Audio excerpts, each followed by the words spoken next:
Okay, good morning, everybody. I don't know, would like to thank to the organizing committee because I'm part of the organizing. Yeah. So the idea is our colleagues in genetics to be here presenting these topics, but we are competing with another congress, genetic congress in Canada, so I try to cover this section. The idea, or maybe the main goal that we had to bring here to this Icomst as country that's organizing is related maybe with all these different speech that we have, starting on Sunday with the Professor Ana Ribeiro, explaining the importance of the meat for us. Then the Secretary of Agriculture on Monday, showing which is the strategy of the country, for an export country, which is the principal goal that we have. Getting a lot of consultants about which is the best way that Uruguay has to put the meat in the market, thinking we have more than 120 markets. And then also with the speech with Silvana Bonsignori that explained a little bit what is the marketing for our meat, in which most of the people that we are concerned say very, very, very strong that we need to maintain our system, our grass-fed system, because the perception of the consumers are going this way. The other thing that I would like here to say is thanks to a lot of institutions, research organizations, universities that help us to develop this strategy during the last 15 years. Uruguay is a small country. Meat science was not on the table until these years, 15 years. So we need the help of a lot of these institutions that allow us to start to generate information, knowledge, to prepare this promotion of these lines of marketing that INAC and our minister are trying to follow. So I think this is a very good thanks to these people. That is a lot of researchers and institutions around the world. The idea of this speech here is to get a brief introduction about how it is our beef production system, some ideas you have for previous talks, but the idea is maybe to take one of the principal problems and how the way to fix it. Also, maybe related with some research. One is in nutritional effects. Also, another one is including genetic and nutritional effects. At the end, some considerations about the presentation.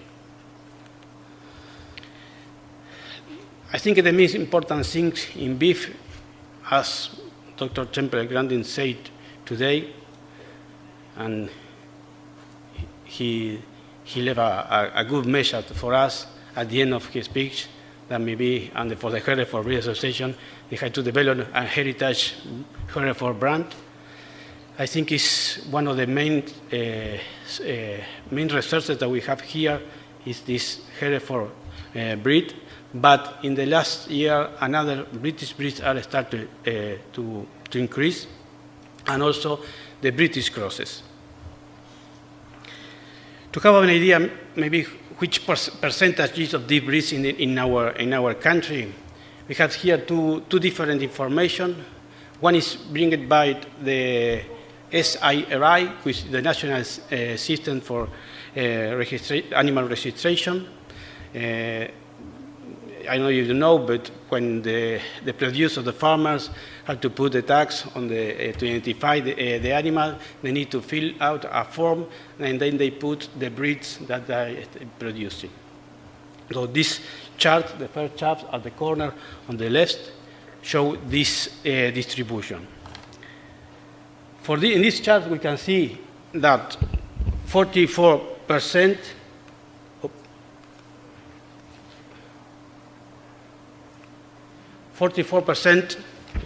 today is Hereford breed. We are talking about pure Hereford breed, no? And it was a little decrease from 2007 to 2013. A little increase, around 5% in the Angus, Albertine Angus, the black Angus, and a little increase also in another crosses. Here maybe it's more related with the British crosses, and a little increase also in the red Angus from 2.5 to 5.5 in 2013. For this information, we can say that maybe around 70% of our cattle are coming from British cattle. But the other information that we have is related with our research that we are conducted with the support of Colorado State University and INAX, is the National Audit of Quality, of Meat Quality in Uruguay. We are running three audits at the moment, one in 2003, the other in 2008, and the last year in 2013. This is just taking or the observation of the animal that's going to the slaughter. And for this information, we can see that it's pretty close to the information that the farmers give at the birth of the cattle. And we have 40% here is Hereford breed, 25.6 is crosses, bridge crosses, that is Hereford and Angus. We call here Careta. And also we have around 18% is just Angus, black Angus cattle. So the idea is it was what was traditionally 70% of our herd was Hereford. There are important increase in the Angus and in this last year, and this was maybe due to the Argentinian farmers that from 2000 until now they are coming and invest in Uruguay, and they brought the Angus. That's maybe the reason that they start to grow this breed.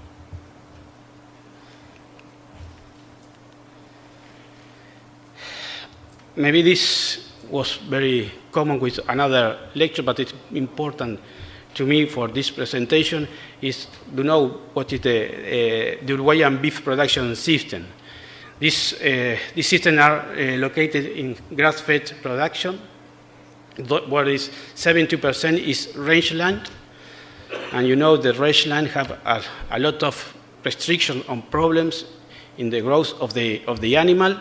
It's just related because the ability of the forage and the quality of the forage in certain seasons, they not contribute anything for animal gains. And also, you can see in another also talks here in the Congress, we talk about the climate change and the variability of the weather. Maybe some people believe or not in the climate change, but it's certain that the variability is increasing a lot. We have severe restrictions sometimes in water, severe droughts, also también have a lot of floods, and also increase the temperature. So these kind of things are compromise our production system and the efficiency of this problem. With that, we need to say that the agriculture was increased a lot also in this year, competing with the livestock production. So the idea is we need to start to be more efficient in the production of the livestock to be able to compete with the other systems. 12% is in improving pastures. That is the area that were related with the agriculture. in which we have both systems living together. And in the last time also the supplementation start to increase, maybe due to the increase of the agriculture and also due to the severe restrictions that appear year on year. The other thing that maybe someone didn't know very well is that we have two systems that are very common around the world, is the Icomst system and the finishing system. But you have here also that we call complete cycle. That is the producers or the farmers that they have combined both systems, the Icomst system and the finishing system, just maybe in another farm. This maybe sometimes brings some advantage because they know the growth of this animal, the kind of the cattle that they have, and how they can optimize the production of their system, and also it's reflected in the carcass quality or meat quality.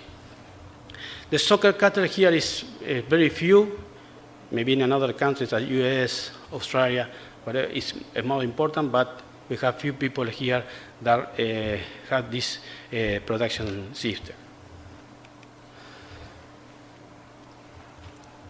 Related with the restrictions that we are talking about, the problem of the growth effect is just not starting with the birds or the post-weaning, which may be the stage of the life of the animal that we put more emphasis in our research. But it also starts during the gestation of the animal. There are a group here in Uruguay from the university that start to work in this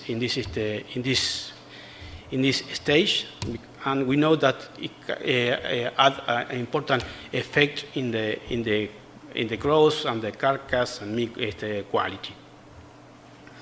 But all this effect of the restrictions that they start with this station, also following with milking, calving, post-weaning, etc.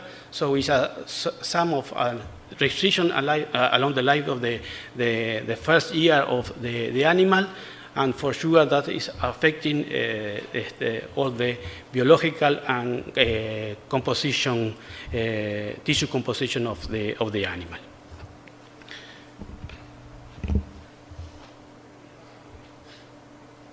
This effect, as I say, is affect the biological efficiency, and we can see later in some research.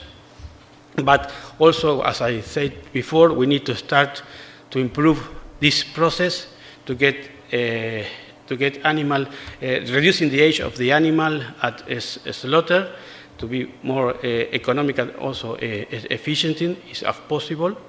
No, because we cannot compete with another production system that are growing so fast. And also in the carcass quality, we try to define as all these variables that affecting related with the hot carcass weight, the conformation and finishing of the carcass, and also the weight of the cats, because for Uruguay, that is an export country, the weight and size of some cats are very important for the requirement of the market. So it's a goal that we have to pay attention. And also in meat quality, because it's very well known, a lot of information that show difference between pastures and grain, or pastures plus supplementation and grain. And we see that including some supplementation, we can improve a little bit some variable as fat color, meat color, that is good for commercial decisions. And also looking for healthy meat, we need to look the correct balance in the diets to maintain our characteristic as a grass-fed animal. The window that we are looking in this research that we are trying to share with you later is more related with the first winter of the animal to the following summer, but sometimes we are related with the weights, the live weight of these calves. In one of the situations that is the first minus 180 kilos, maybe is the condition that is applied here in Uruguay in our grass fed production, because our animals are weighing between 140, 180 kilograms, so they are in a stress condition before weaning, and also in post-weaning, as mentioned today in the animal welfare section, and Marcia del Campo showed that all the practice in the cattle is given or is during the weaning, so this affects all the behavior of the animal and also the growth, and is very sure that after weaning we lost a lot of kilos in animal. But the effect of this is also related with a slow growth, and at the final we have a small animal and fat. The other window that we also try to see is between 180 to 250, that is probably related in the more traditional condition is during the summer, end of the spring and beginning of the summer, that also we have some restrictions that can affect the animal most than in fat deposition, and during the finishing we have lean animals. This is very well studied around the world. There are a lot of studies looking the effect of restrictions, nutritional restriction during the gestation, or bien during applying different patterns of weight related with the pasture and the environment, and the impact on the body condition, carcass, and meat quality. But in Uruguay, we don't have too many research in that.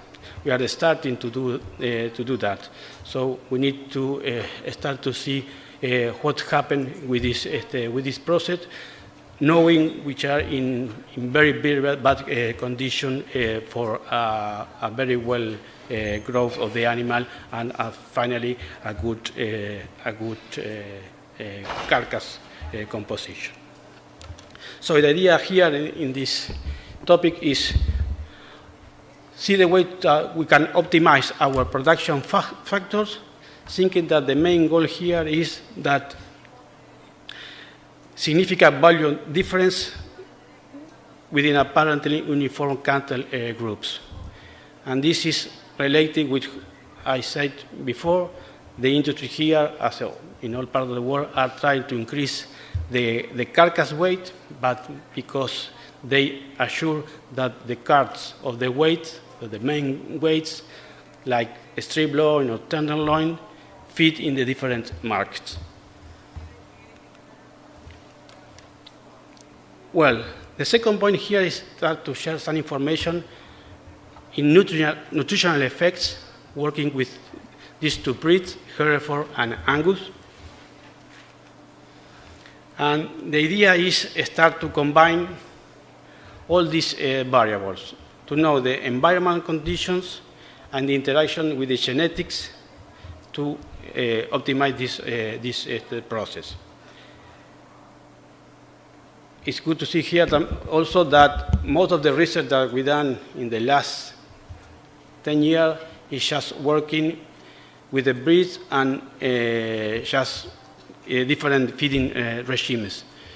Now we are going to start including some genetic variables to this experiment and see how they interact and how the effect of this in our goats. So the nutritional effects. The first experiment that we try to show here is with Hereford steers. It was 232 steers coming from one only farm. And the experimental design is related here at the post-weeding, okay? Oh, sorry. In the post-weeding, it was 100 days. The animal put in a pasture or grain and try to get high and low daily gains. After this 100 days, the animals go to pasture, grazing pasture in the same pasture, maintaining the groups of what defined before. And when the animal reached the 350 kilos, they were put in grain, in a confined grain for finishing, and the other animals continue grazing in pasture. The slaughter weight that was defined in this work was 500 kilograms. This is a chart that explains a little bit the abbreviations of the treatment, just to know when the other information appear. In red, we have the finishing period in grain. In green is the pasture finishing system. And the first two letters is related with the post-weeding treatment, which H is high and L low, C grain, E and P pasture, okay? Well, some carcass information.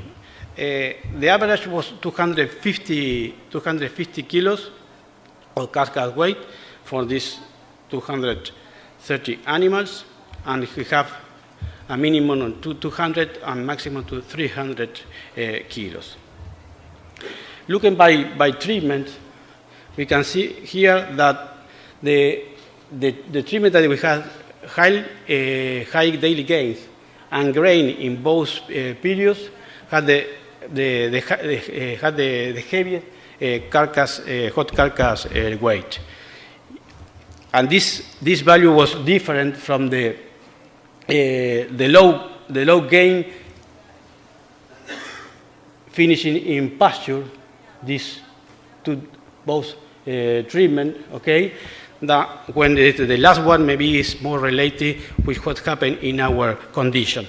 So here we can see that we have maybe between 15 to 20 kilos of difference comparing with the treatment that we have the highest value of the carcass weight. The other information that measuring this animal were the compactness index is an idea of the conformation of the animal. Here in Uruguay we have an official system, grading system that is aseptic. So sometimes it's not very good in the discrimination of these animals. So we decided to measure some morphometric variables. In this case, is use the carcass length. That's in the chart here in the picture.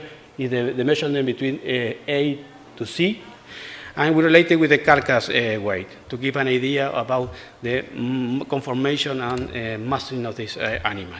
Again, the treatment that we have high daily gains and grains in both systems have the best conformation, the best compact index, better than the other two treatments that show before with the hot carcass weight. This is the low grain and pasture finish and the low pasture and pasture finish. So this, as is corrected by hot carcass weight, is a variable that is very, very close related with the other information. The other idea of finishing, we use ultrasound measurement. We measure the back fat measurement by ultrasound between the 12 and 13 ribs to have an idea of the finishing. And here is very clear the differentiation between both system, grain and pasture during the finishing period, because most of the grain also, as expected, have 8 millimeters of back fat or more, and the animal that was finishing in pasture was around 6.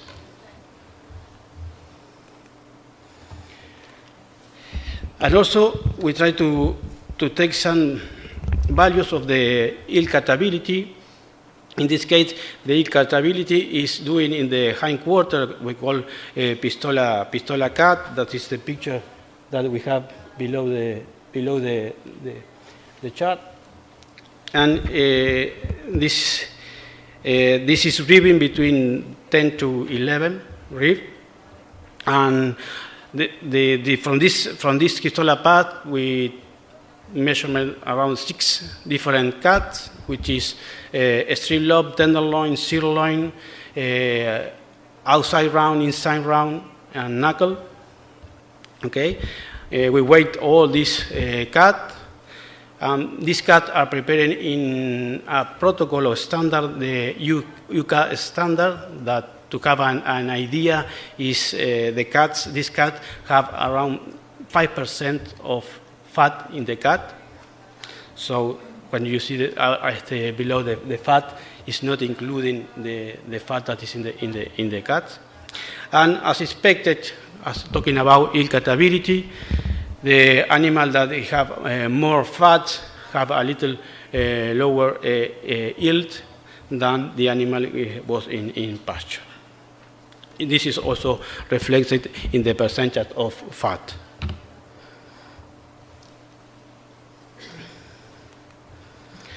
Well, what about the meat quality?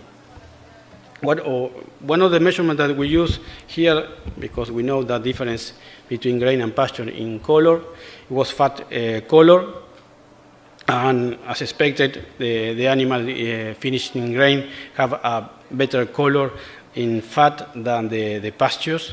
We use the Icomst grid scale measurement in scientific way for all the carcass. And marbling maybe is one of the characteristics that Uruguay is not put more attention on genetics. In the last years, we start to measure some percentage of intramuscular fat to start to calculate the EPD, but was not a variable that we put too much attention during the years. So maybe we don't expect to have too much marbling, and maybe because one of the decisions that most of the producers here say that Uruguay is a variable that Uruguay maybe don't have to put attention because we cannot compete with Australia or US, but I think it's also important for some attributes of palatability, attributes of the meat. In this case, also as expected, the animal that receive grain in the finished period have more content of intramuscular fat or more score for marbling. Using the UDA meat quality for marbling score, and you can see also that the first treatment was the higher value of marbling, almost reaching the slight grade, but most of the treatment in red are in the practically in traces score. And in the other hand, the animal finished in pasture are also in the lower category, is practically devoid. Shear force.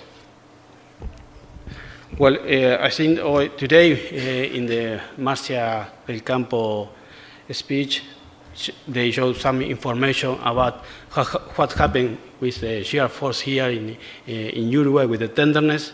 Comparing system, it's very consistent, this information that the animal finishing in pasture had better values for tenderness than the animal that finished in grain, and it was consistent between both finishing systems.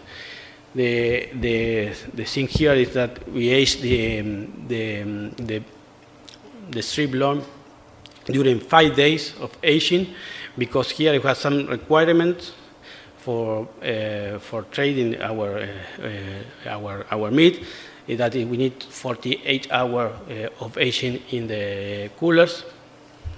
So we need to wait these 48 hours, take the samples, and send to the lab. So this for the reason that we use the 5 days of aging. But the idea is to get the minimum aging to see what is the base of the tenderness. Well, this is just to show some consistent information about this tenderness that we can see also is repeated. And the important thing here is this information is not generated in our lab, it's generated in a Spain organization like Zaragoza, INEA, España, and IRTA. So this maybe try to see that is not related with some technical procedures, because other institutions give this information. And also just to see looking more in detail about these values of tenderness, we here, according with the information that we obtained in this research, we try to define a threshold that is 4.5 kilograms for the shear force. And also we see that the animals that are in the pasture, they have around 90 to 100% of the values of the shear force is below 4.5. 4.5 is taken because some international information show that it's possible that is, in this value you can differentiate tender for tough animals. Angus experience. Well, the idea was very similar, but now we are trying to combine the first end of winter and spring, and the summer we use high daily gains in the spring and low, if 0.55 and 0.7, low and high. And then this animal go to pasture and grain or pasture, and also have two different daily gains, 0.1 for low and 0.4 kilos for high. And the animal was finished in grain. And again, the information of the carcass is very, very similar to the other experiment, is 250 kilos, and the treatment that we have high daily gains in both periods had the highest value of the carcass weight, and it was followed by the high daily gain during the summer. So this trying to suggest that maybe corrected this problem in the summer, we can maybe compensate some of the loss. The whole carcass distribution here also is just to show here that the green is high and the violets is low-high. They have 60 to 70% of the carcass weight, more than 250 kilos.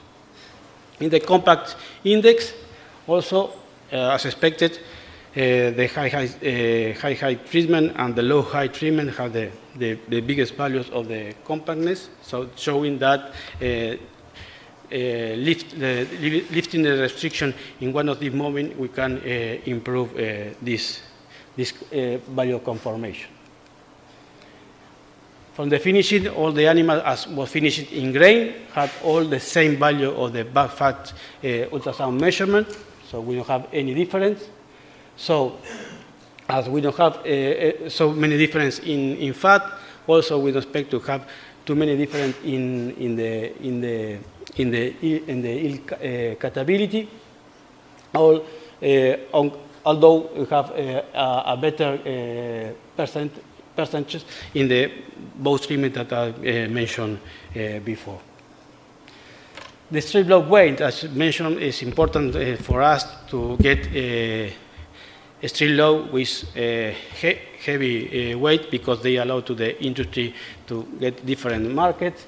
And also here, again, the both treatment, the high and low high, have the average, a different result from the other treatment with the highest value.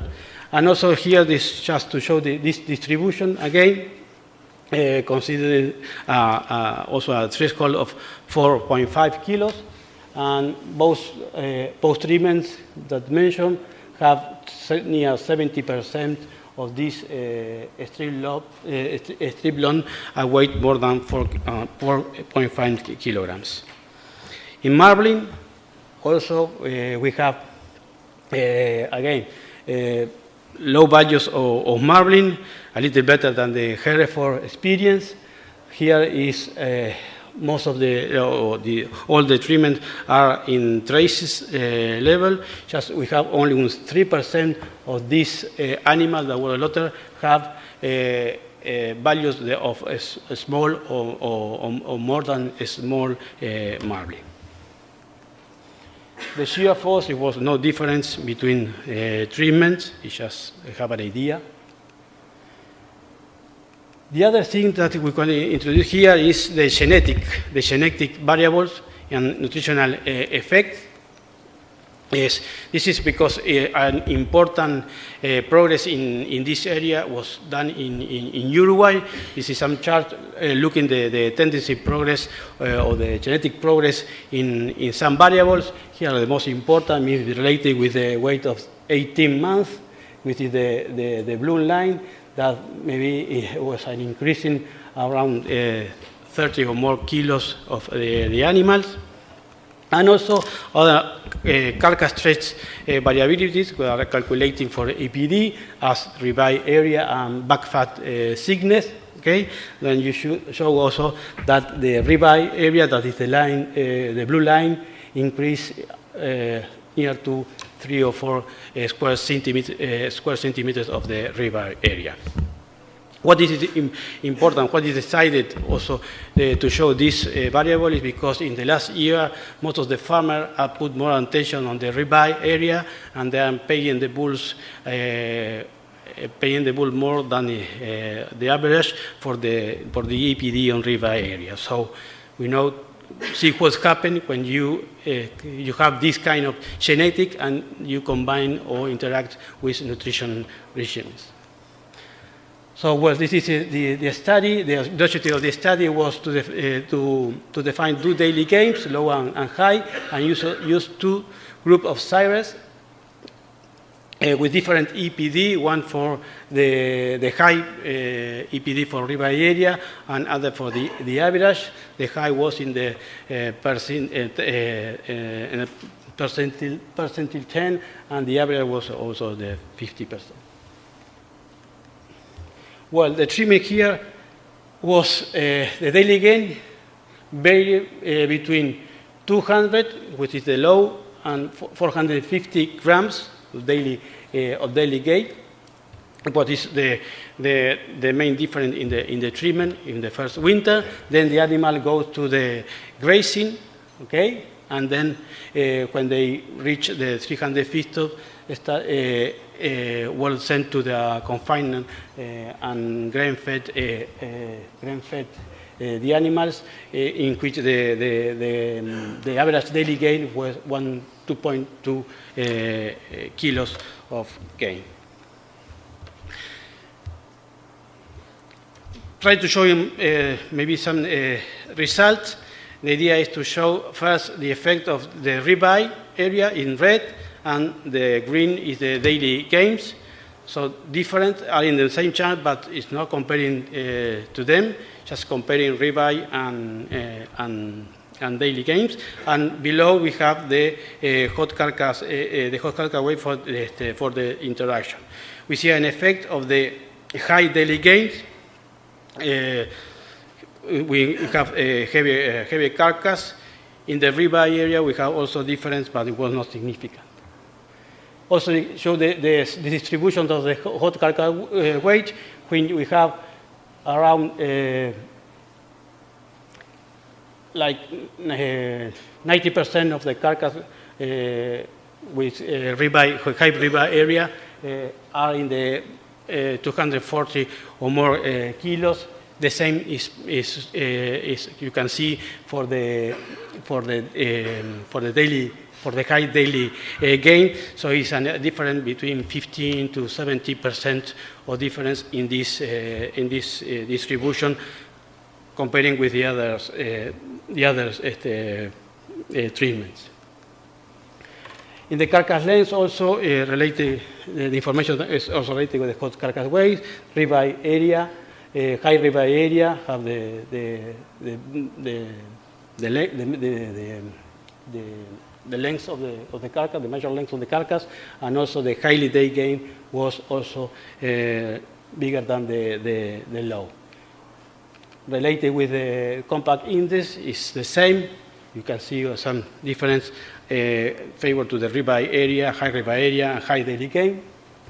And also, when you try to measure the catability and the fat percentage, we see that here we have an effect of the interaction, and we have a better value for the interaction in the high ribeye area and high daily gain, which is 74% of the cards. Also, it's also in fact we don't have a significant difference, but this treatment have a lower value of percentage. And the strip long again is a difference that is a favor for the high ribeye area and high daily gain. And also here you can see the distribution of that, in which the high ribeye area, almost 92% of these cats are bigger than 4.5 kilograms. And for the low daily gain, 88% are below 4 kilos. So for consideration, so I think it's very important for us, as I mentioned in the other topic also, that in this region, Uruguay, Argentina, Paraguay, will have in a special situation, they have to try to see more efficient the biological process within profitable condition, and it's important to define the feeding regimes to try to achieve the goals. This is because as a small country and an export country, we need more meat. This is one of the ways we can increase the volume of the meat, combining genetics and nutrition, and also we need more homogeneous cuts. And also you have to important balance in meat quality, that we have to think that we need to maintain the healthy products that is giving more for the pasture, but also we need to increase some variables as palatability that maybe the introduction of grain can give. So important to know genetic and environmental condition. So the idea here is maybe, as I mentioned when I started the speech, is the idea is here in Uruguay have a country strategy, so we need to take some advantage of being a small country, because we now have a very geographical difference. It's very easy to put all these the conditions in all the country, so we can get a better improvement on the production. And also, as we say at the beginning, this is an important decision about all the country, and what was one of these projects that we start a few weeks ago. I think is maybe the most important thing that we are looking for is efficiency, because it's more related with all these topics that I mentioned, and you can see it's an important contribution of most of the institutions in Uruguay. INAC, INIA, Hereford, ARU, is the Rural Association of Uruguay, which the Breeder Association is there. So I think this is one of the goals. I want to thank also the Breeders Association, Hereford and Angus, and Murphy Group, which is the packing plant that we can collect all the information, and also all this team that work in these different projects. Thank you very much.